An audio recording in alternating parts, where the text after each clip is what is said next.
Hello guys, welcome for another reaction video on Yurikayata. We haven't done some reaction videos in not a long time, in a short amount of time. So I found a quick time and I wanted to make a reaction on motivational videos. I've been watching them for a long time, but lately I've been listening to those and watching those and being inspired from those motivational videos a lot. One of my favorite guys is actually Miles Monroe, and when you check him out, when you listen to him, Miles Monroe has that. I remember that first video I listened from him, and he mentioned that he was not afraid of anything. So in my mind, I'm like, what are you talking about? You're not afraid of anything. I remember I read a book, Think and Grow Rich, and that book talks about the different type of fears. And just for him not to say that he's not afraid of anything, that got me curious. I was like, let me find out who this guy is. But he's actually pretty good. Anyway, in this video that we are going to watch, I believe that he's in it as well, and I believe Steve Harvey is in it. I skimmed through a little bit. So without any further ado, let's just get straight to it. All right, where is this video again? All right, let's keep it up. Alright, it's taking a little longer than usual. I haven't done this in a while, so pardon me. Myself. When you say I'm sick and tired of being sick and tired, that's the facilitator of change. That's when you're ready to say these words: no more excuses. No more excuses. I've never met a person who was not successful that didn't have a great amount of self-discipline within their life. Self-discipline and being able to perform and being able to keep your life on schedule and being able to keep commitments and promises and meet deadlines. That's right. Is essential to success. None of us can afford to have a life that is controlled by someone else, or a life that is basically controlled by our emotions. I learned... I'm sorry about that, but a life that is controlled by others, right? And it is so true to the fact that I remember Miles Monroe was speaking about something like that, like, no wonder when we go to a job and we have somebody else telling us what to do, we are against it, because we were not meant to be told what to do. We were supposed to be successful in basically find our purpose and our gift. And as you can see, I mentioned gift, and that's my wife. I mentioned gift and purpose because that's something that Monroe mentioned so many times. But yeah, let's keep going. That there are two kinds of people. There's the type of person who says, I'm going to wait till I feel like it before I do it. I know those. And then there's a person who says, I've got to do it so that I feel like it. One will never get anything done because they're still waiting to feel the moment to move, and the other person says, no, I need to move, and then I will begin to feel the movement. Sonia, self-discipline is essential in your life and in my life. It is basically somebody that say, I need to see it before I believe it. First you need to believe it, and then you see it. As long as you believe it, you will see it. If we're going to get things done. So I have a challenge for every one of you this weekend. The challenge is simple. As you go through your weekend, and sometimes it's kind of hopefully an easier time of your week, ask yourself, am I practicing self-discipline in my life?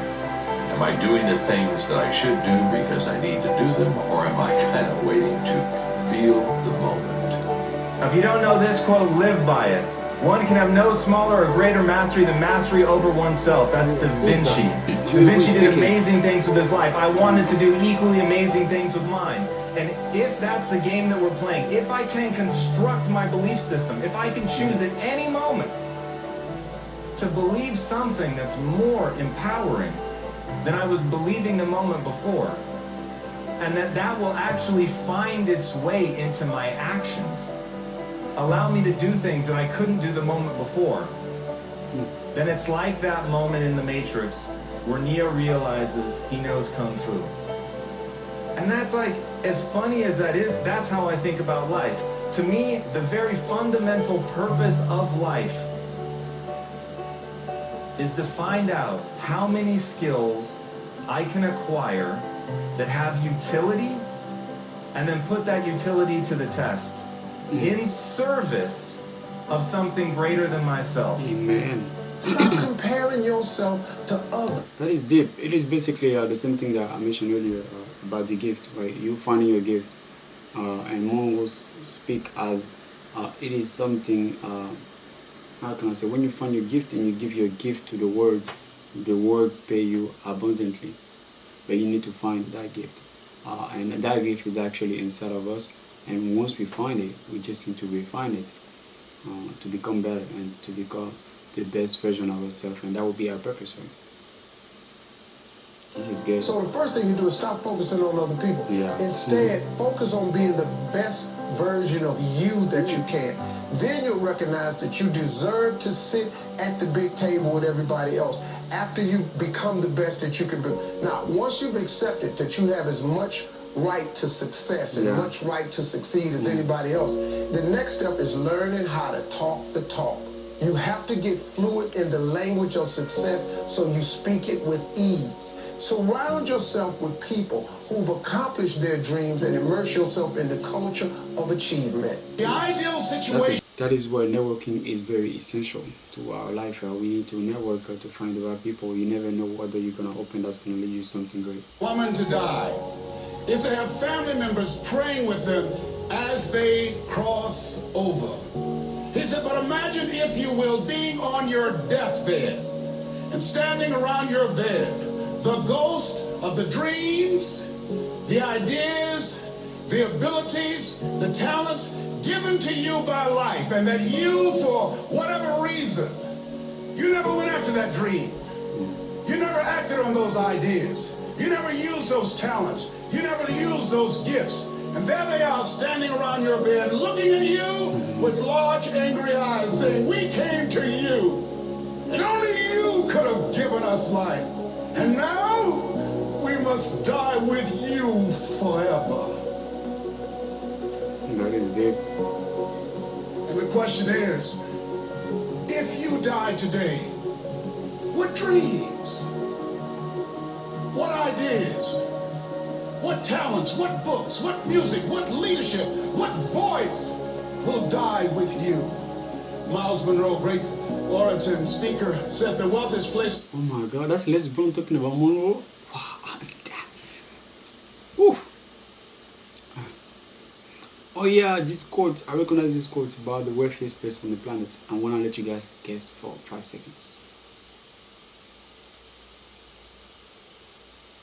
The wealthiest place on the planet is... On the planet, it's not in the Far East where there's oil in the ground. It's not in South Africa where there are diamond mines. He said the wealthiest place on the planet is the cemetery.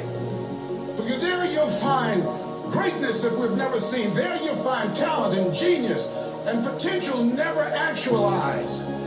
Perhaps that's why Henry David Thoreau wrote the words, oh God, to reach the point of death, only to realize that you've never lived. Maybe that's why some unknown writer wrote the words, what if you live your whole life only to discover that it was wrong? That it was wrong. That you were chosen to do something else and you didn't do it. May God be with us. Repeat after me, please. Live full. That's our choice, you know. I want you to take some notes on some things, and I want you to think about your goals and dreams in the 3 categories that I mentioned: personal, professional, and your social contribution. How many of you are serious about your goals and dreams? Raise your hands, please. Thank you very much. How many of you don't want to take your dreams to your grave with you? Raise your hands, please. Very good. Shake someone's hand on your right and left. Look them in the eyes and say, get out of your head and step into your greatness. Do that right now, please. Say, get out of your head and step into your greatness. I want you to write this down. Let us say together, as you think about your goals and dreams, let us say together, it's possible. Together, please. It's possible. Yes, write that down. See, ladies and gentlemen, as an entrepreneur, I've been an entrepreneur for 20 years. This is my 21st year. I could have been speaking and training for 34 years. But for 14 years, I was living in my head. For 14 years, I stopped myself. For 14 years, I used to go see Zig Ziglar, that I considered the #1 motivational speaker on the planet. Zig Ziglar and Tony Robbins, they're the best on the planet. Bob Proctor, they're the best on the planet. Jack Canfield, Mark Victor Hansen, T. Harv Eker. I would go and see them, and then I would leave, and my conversation with myself was, my heart would say, I can do that. And then my mind would ask, how? How would you do that, Les Brown? See, when I was in the 5th grade, I was identified as EMR, labeled educable, mentally retarded. Put back from the 5th grade to the 4th grade. I failed again when I was in the 8th grade. I have no college training. And a man changed my life, and I'll never forget his name, Mr. Leroy Washington. He's in his 80s now, and he's blind from glaucoma, but he gave me a different vision of myself. I was in his class waiting on another student. He came in and said, young man, go to board and work this problem out for me. I said, oh, sir, I can't do that. I said, why not? I said, I'm not one of your students. He said, look at me. Yes, sir.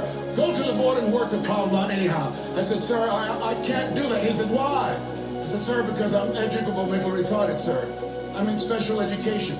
And the students started laughing. They said, that's Leslie. That's not Wesley. He's DT. Wesley is the smart twin. He said, what does DT stand for? I said, I'm the dumb twin, sir. And as the students laughed at me, he came from behind his desk, he looked at me and he said, don't you ever say that again. Someone's opinion of you does not have to become your reality. I listened to that many times, but I bet you guys have already. Les Brown is just a beast, and what he has been through. No wonder he's successful, and his words leaves impact. It's powerful. On one hand, I was humiliated, but on the other hand, I was liberated. Because he looked at me with the eyes of Goethe, who said, look at a man the way that he is, he only becomes worse. But look at him as if he were what he could be, then he becomes what he should be. And so we developed a relationship. And one of the things that I can just tell you as you think about your goals and dreams, all of us can say in a spirit of integrity that it's possible. That if anybody at any point in time lived their dream, then it's possible that I can live mine. And what I did was, I made a mistake. I looked at my goals and dreams, and my mind said, how will you do that? I went from my heart to my mind. Same here when I look at my dreams, and actually my wife and I dreams, that's like within 20 years from now, it is mind-blowing, and you feel like, how is it gonna get done? I mean, let's say I know how, we have a bright idea about how, because it has been done, just a matter of time and a matter of work ethic, but it is basically, it's hard to see, right? I'm in this room right now, but seeing myself accomplishing that dream, it seems far-fetched, and I understand how you can feel like that, you know, but find a way, a mentor or somebody who's gonna guide you, who's gonna lead you there, and it is just a matter of time. I stayed up there for 14 years. 14 years. I can't bring those 14 years back. Those years are gone. And I've made a mission in my life to help people to stop putting it off and procrastinating. How many ever thought about something you wanted to do and you procrastinated, you talked yourself out of it? Raise your hand, please. There's a proverb that says, if there's no enemy within, the enemy outside can do us no harm.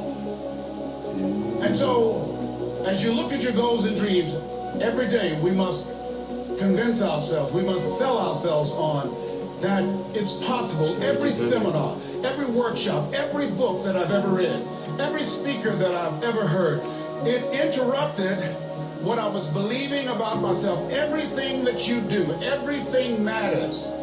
As you go through each day, I know now as I look back at age 63, looking at my life, everything matters. T. Harv is right. How you do anything is how you do everything. And I really... Well, I have one of my mentors say that all the time. How you do everything is how you do anything is how you do everything. That's why I remember Mongo mentioned also that he mentioned that once you do a work, you need to tell yourself, you need to do it so well that you are proud of it. Like you're proud of it because that's from you. That has your name on it, you know. realized that the choices I was making was based upon how I saw myself. Let us say together, it's necessary. It's necessary. Write that down. It's necessary as you look at your goals and your dreams, it's necessary that you have a strategy and a game plan to change the story that you believe about yourself.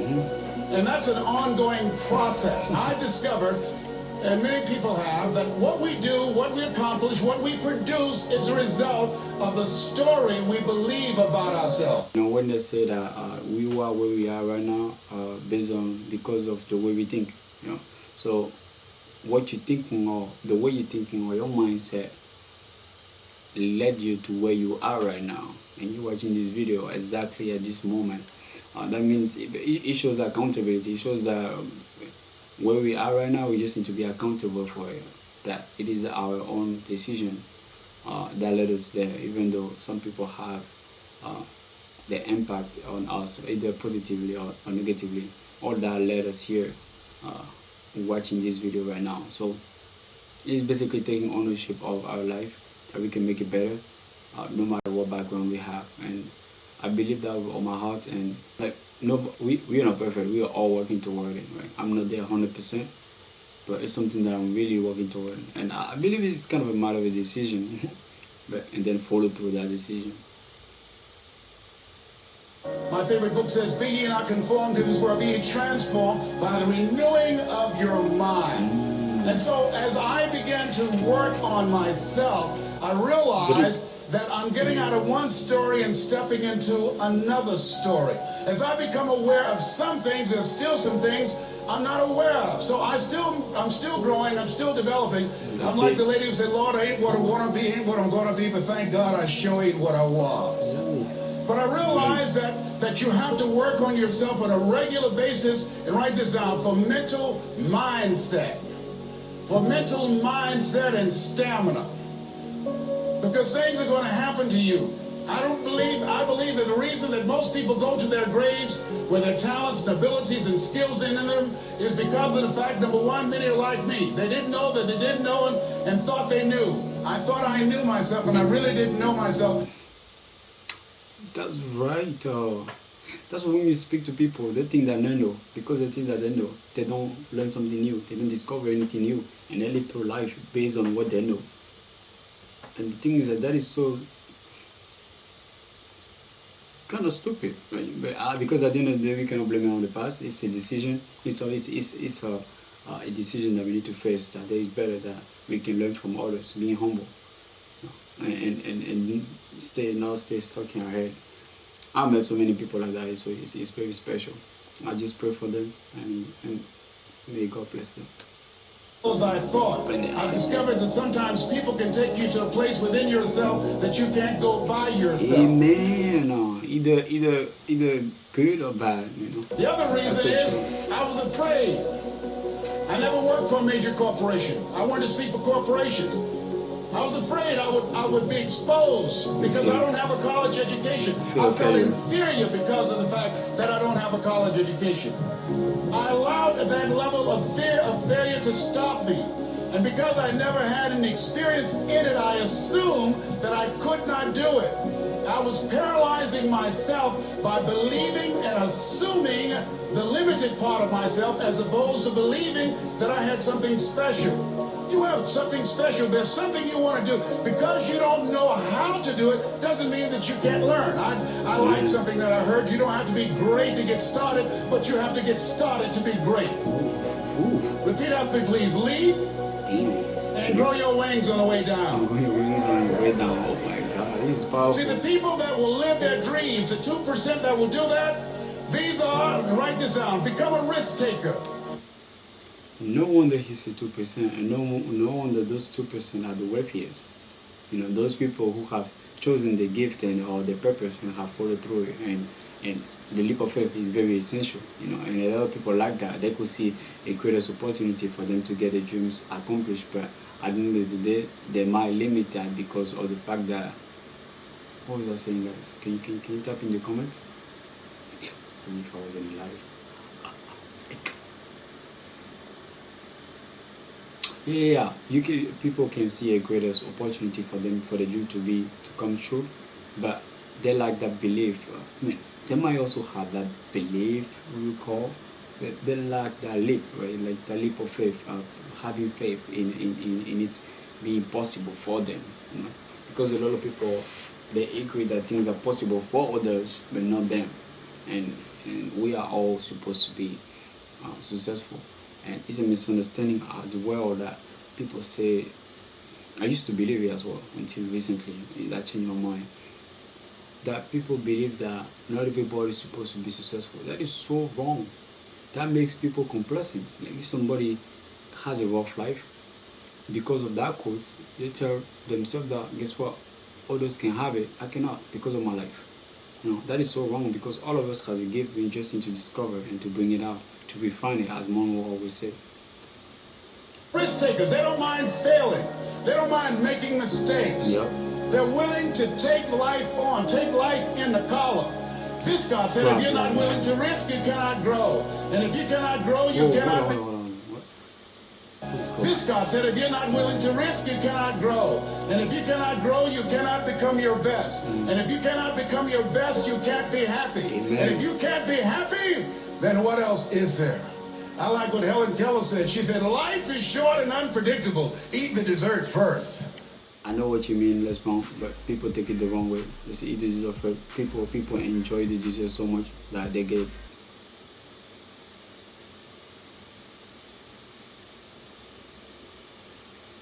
Depends on the dessert, but I was going to say that is. It was fun watching this video. I hope you guys enjoy it. I hope you enjoy my little comments here and there. If you have anything to mention, add it in the comments below. So I had a great time watching this video. I love it. I learned some information, even though some of them were repetitive. Anyway, hope you guys enjoyed it. And thanks for watching. Yui Kayata.